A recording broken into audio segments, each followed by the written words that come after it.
Hello, this is Alex from phpacademy.org, and this is a video tutorial for the new Boston. And today we're going to be talking about arrays inside PHP. Now, an array is a way to store data inside one variable, and it's basically a collection of data. So, for example, if I wanted to store a few numbers, I'm going to say 1, 5, 10, 20.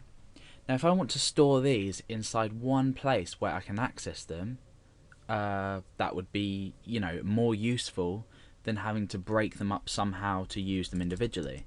It also works well when you want to loop through and take elements of an array. So if you don't quite understand what an array is, then follow the examples, listen as carefully as you can, watch as carefully as you can, and you'll start to grasp why they might be useful. Now, in PHP, I'm going to create an array by using a variable, and I'm going to do this by creating the variable standard and we're going to assign an array to it. So I've called this variable food. Now I'm going to use the array keyword. I'm going to put 2 brackets, and then obviously I'm going to end my line. Now the two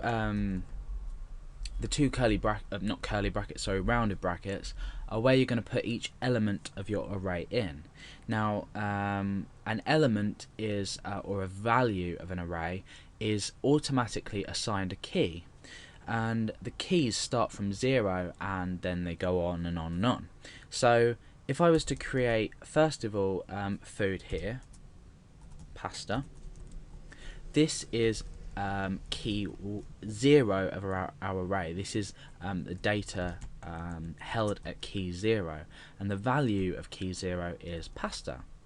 Bear in mind we can put numbers in these as well, but we can't mix them, so they have to be all of one data type.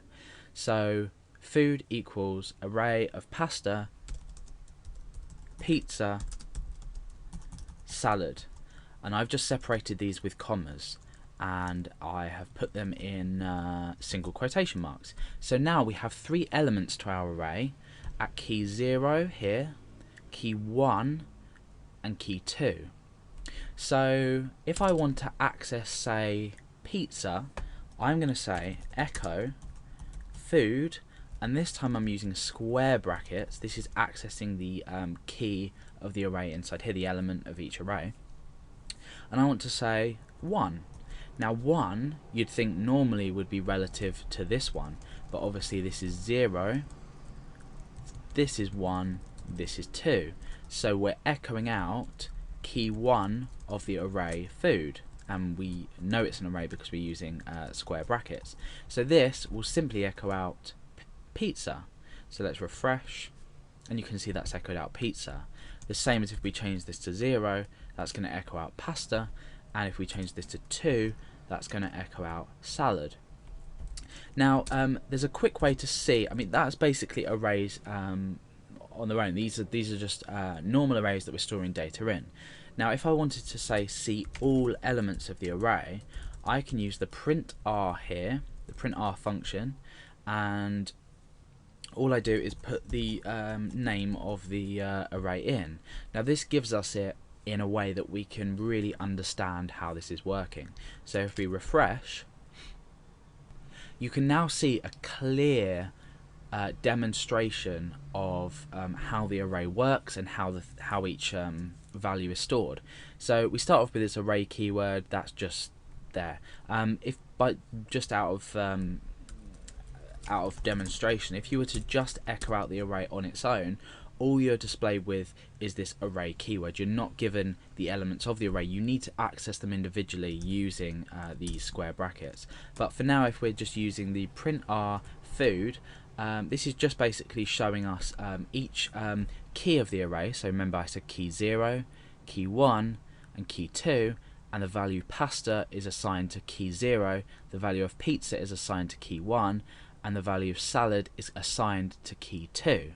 So we can see these and access them however many things we add on. So for example, I could add onto the end of this, let's just say vegetable, and I refresh, you can see that that's added a key of 3 with the value of vegetable.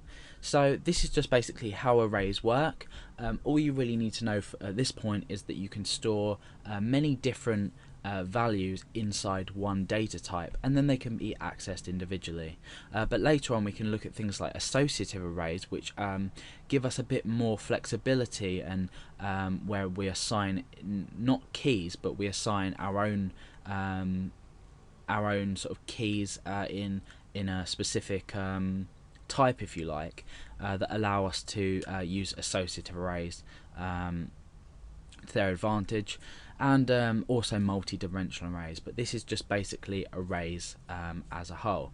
Now I've just had a thought. You can actually assign values to arrays by this. So if I was to say food, now we've got 0, 1, 2, 3. If I wanted to assign a key at key 4, I want to assign something else. So I could say fruit. So I've assigned at key 4 the value fruit. Now obviously I could have just done this in here, but if you wanted to do this in, say, a loop or something like that, this would be the way to do it. Obviously later on in PHP you'll understand why this method is a lot more useful than this method here. So let's just go ahead and print our and then array of food, which is how we've stored it, and refresh, and you can see that at the end we've got key 4 here, and we've assigned the value of fruit, and we've done that in a completely different way, but individually it is useful in some circumstances. So that's basic arrays in PHP.